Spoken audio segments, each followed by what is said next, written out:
Gina here, and welcome back to my channel. So many of you guys have been asking for a baby update video, and I was actually planning on already doing this video, but I wanted to wait until I got to that full 1 month mark. So today marks 1 month since Tanner has been born. So I'm just gonna go ahead and start from the beginning to up to now. So Tanner was born on May 28th, and we were scheduled for induction for midnight of the 28th, and my water broke on the 27th. So basically we got checked in a few hours early. So I'll just briefly go into my labor and delivery story.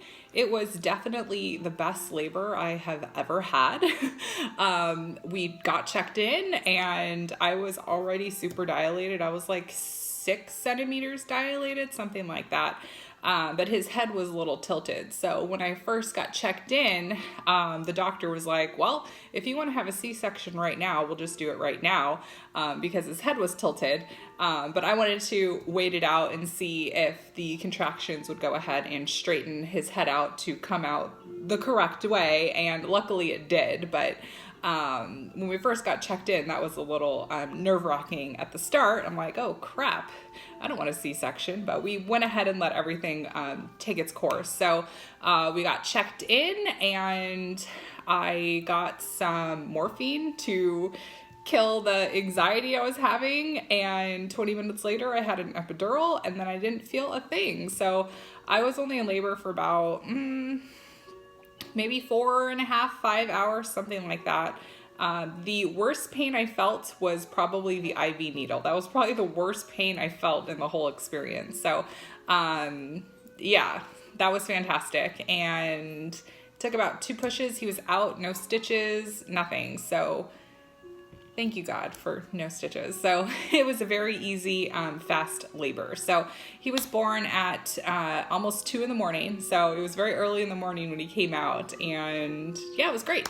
My hospital stay was very short. I had very minimal visitors because that's exactly what I wanted, because this time around we did breastfeeding. So I wanted to have that quiet time and that privacy to go ahead and start that and be comfortable. So the visitors that we had come to the hospital was just my husband, my kids, and my parents. So it was great that I didn't have a revolving door of visitors coming in and out, and that's exactly what I wanted.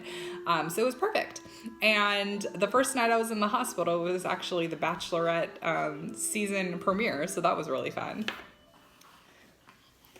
So it really wouldn't be a baby update without a baby. So this is Tanner. Tanner is 1 month old today.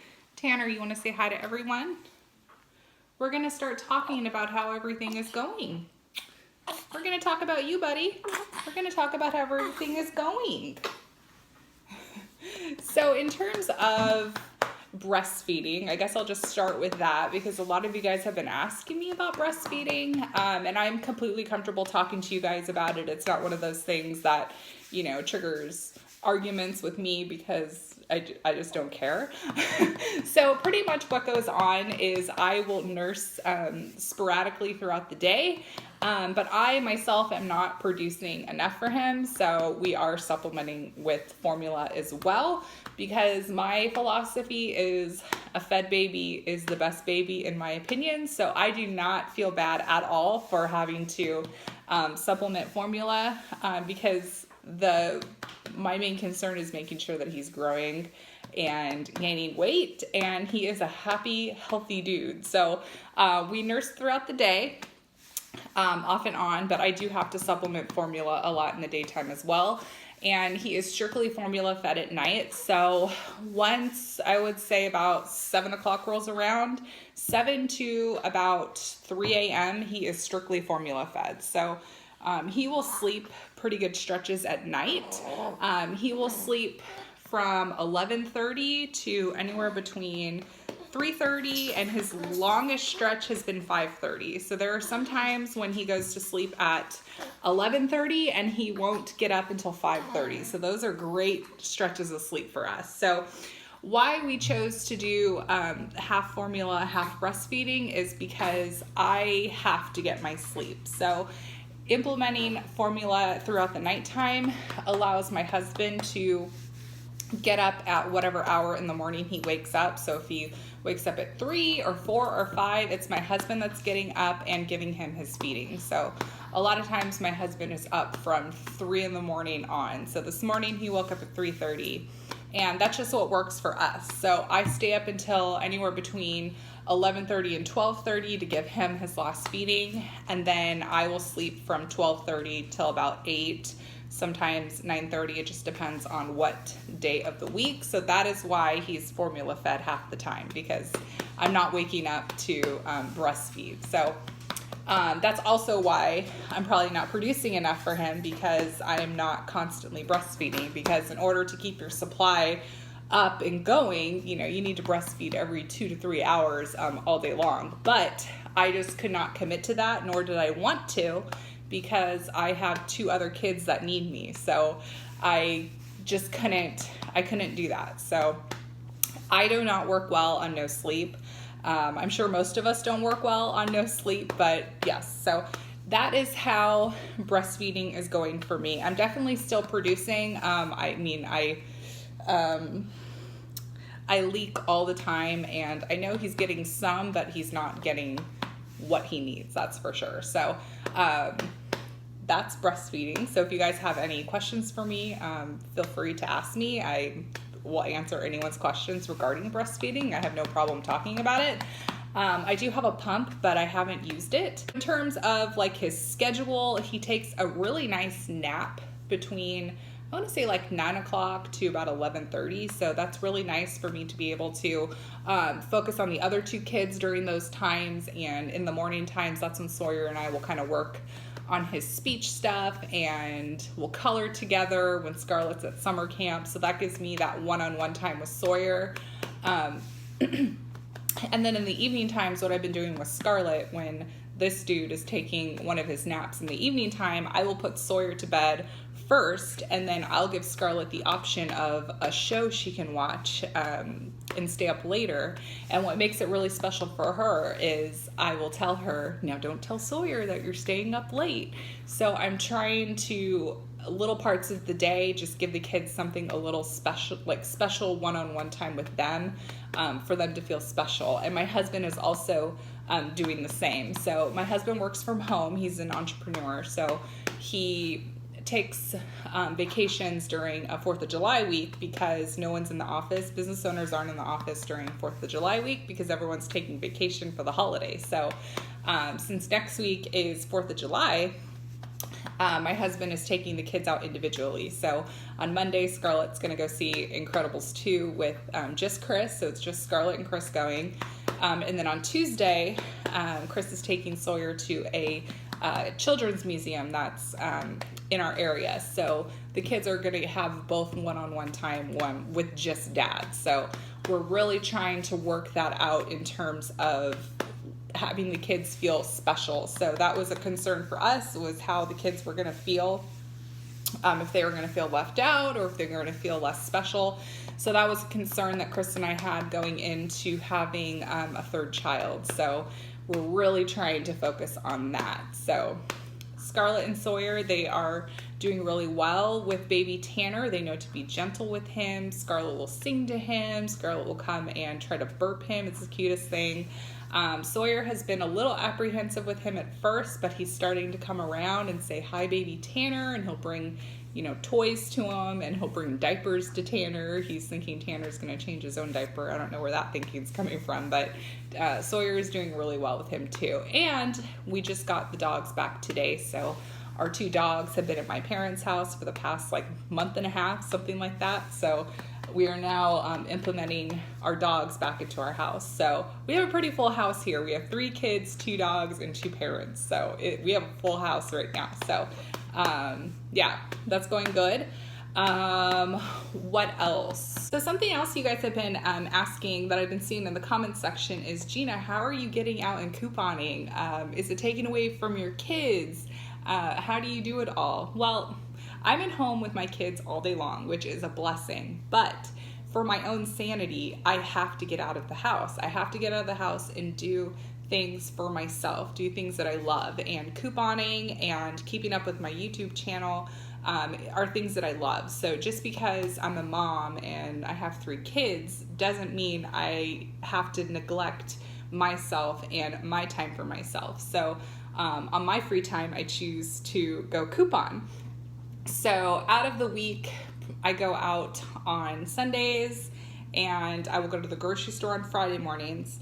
And usually on Saturday, I'll do like a miscellaneous type errand. So lately it's been the Dollar Tree. So I have a few hours in the morning time to where it's just me. I don't have to deal with kids because Chris will take care of them for a specific amount of time in the morning time so I can get out and, do my own thing. So it's really important that I am continuing to do things that I love to do, because just because you're a mom doesn't mean that you can't go out and do things for yourself. So I'm a firm believer in self-care. So part of my self-care is getting out and couponing, keeping up with my YouTube channel, exercising. So now I'll just go ahead and go into something else that I have been asked a lot about, is how am I losing the baby weight so fast? And for starters, I was diagnosed with gestational diabetes. You guys knew that. So for 3 months, I was on a low carb diet and exercising every day because I had to keep my numbers down. So that habit I've created with myself is just something that is stuck. I was an active person before I got pregnant. So I was running 3 miles a day, 5 days a week.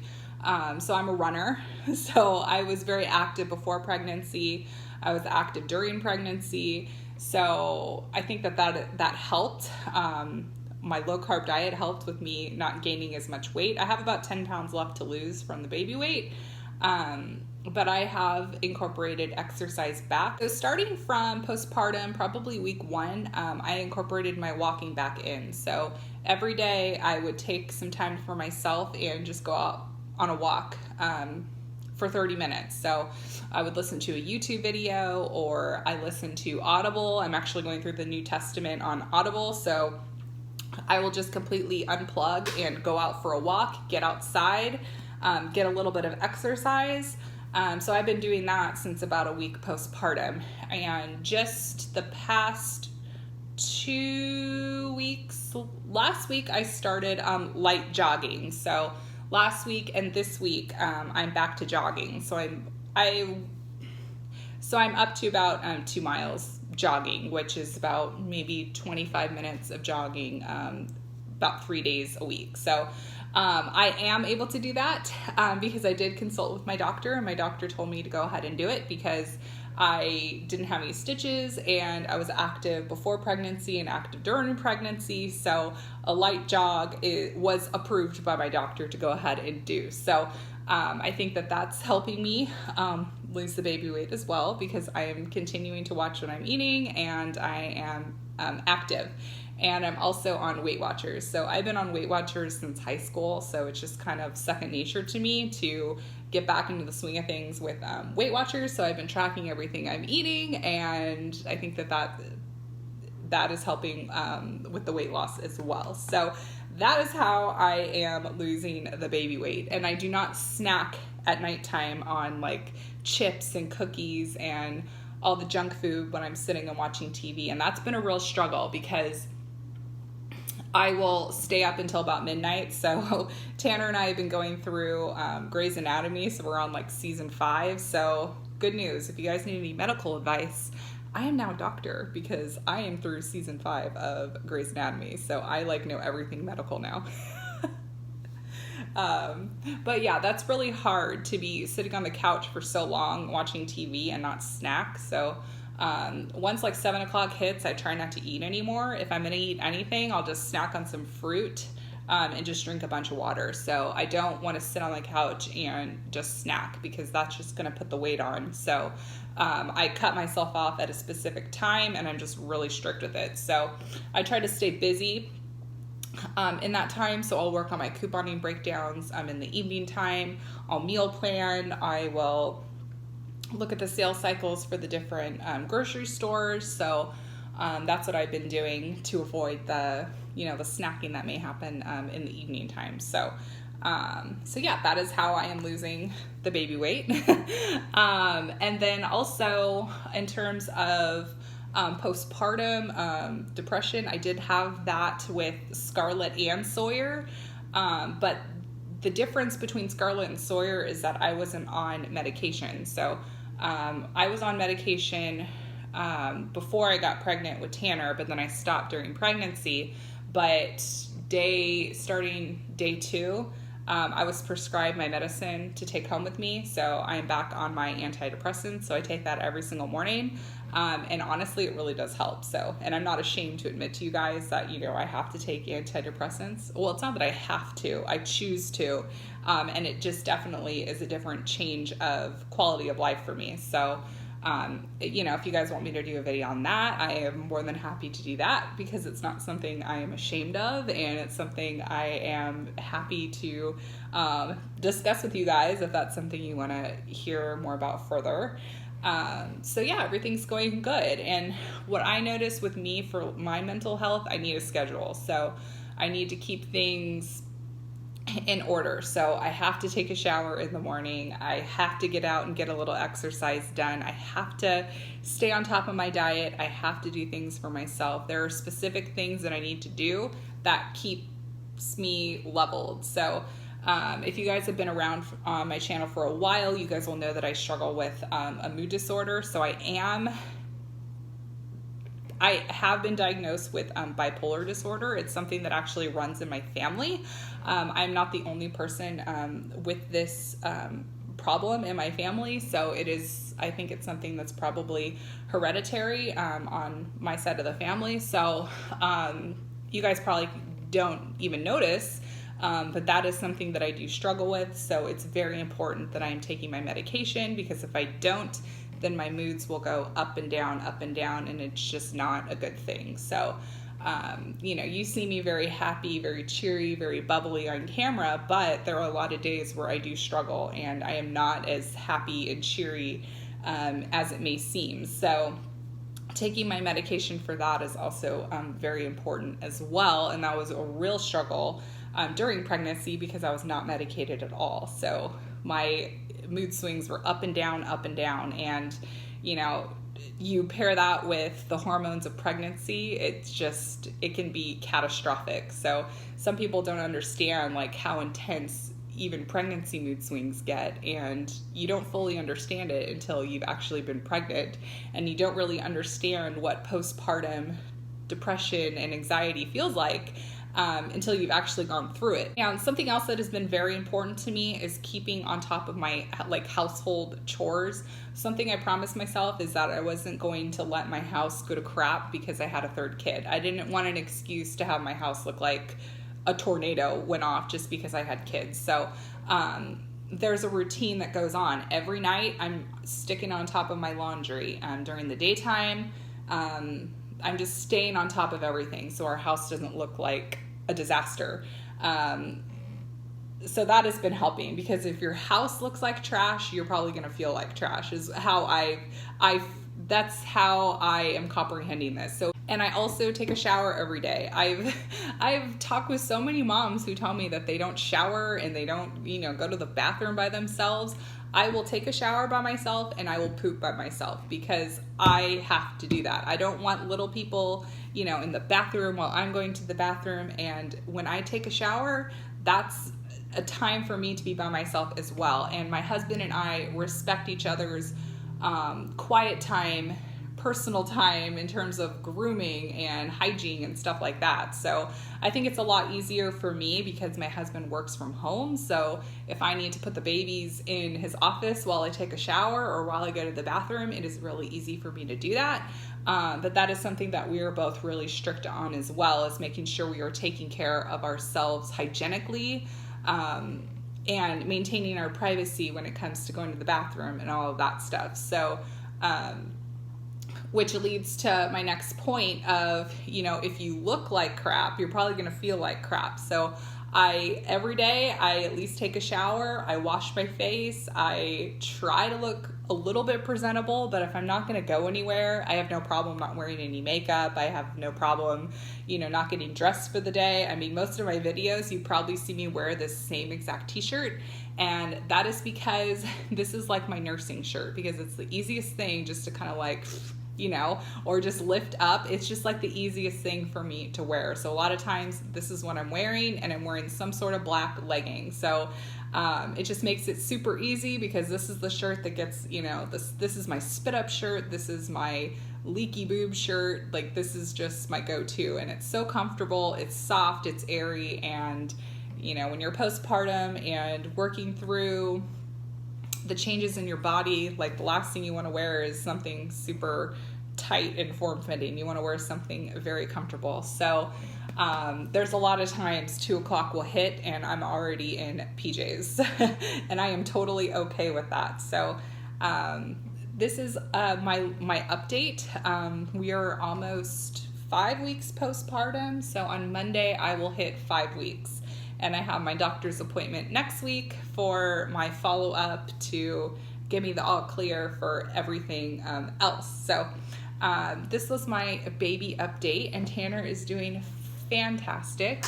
So thank you guys so much for sitting and chatting with me. I know a lot of you guys are expecting yourself, and I hope you guys enjoyed this video, and I will definitely be doing more updates for Tanner. So I'm probably going to go ahead and do an update every single month for this guy, and I'll still update you guys postpartum with everything, and just keep you guys updated, because a lot of you guys have been asking. So I'm going to go ahead and end this video. This little guy passed out, so this is like my favorite thing. Who loves baby snuggles? Who loves when the babies are just napping on you? I can't get enough of them. I can't get enough of them. And I know I said I didn't want any more kids, but after you have them, it's just hard to say no. So I think that there might be one more. I think there might be one more Schweppe kid in there. So I don't know. Some days I'm no, and some days I'm like 100% yes. So we'll see. We'll see what happens. But we're definitely not going to be talking about any more kids for at least 2 years. So we're going to take a 2-year break. So I'm only 31. So let's see, 31, 32, 33. I don't think I'm too old to have a kid at like 34. So we'll see. We'll just have to see how things go. So Tanner's going to go ahead and sign off. He's snoozing. He's in the deep sleep. So I hope everyone has a fantastic day, and let me know in the comments below if you enjoyed this update, and if you want me to keep filming these updates for you guys, and I would be happy to do that. So I hope everyone has a fantastic Thursday with whatever you are doing, and I'll talk to you guys later. Bye.